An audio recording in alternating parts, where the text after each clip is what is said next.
The half-life of bismuth 210 is 5 days. What time is taken by 7/8 of part of the sample to decay? So half-life of bismuth is 5 days. T half is 5 days.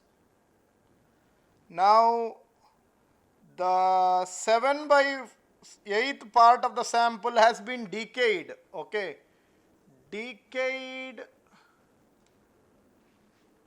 part is 7/8 of the initial population or initial number of atoms.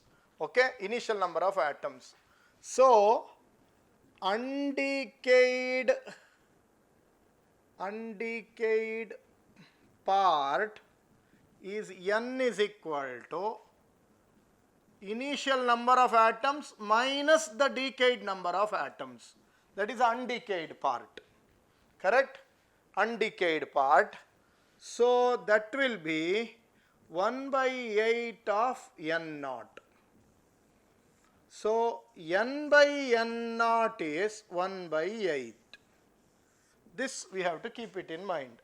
Using radioactive law and its formula, n by n naught is equal to 1/2 to the power t by t half. So this is 1/8 equal to 1/2 and half-life is 5 days. So 1/8 can be written as 1/2 to the power 3 whole cube, it can be written. So that implies t is equal to 15 days. It takes 15 days to decay. Hence option C is the right answer.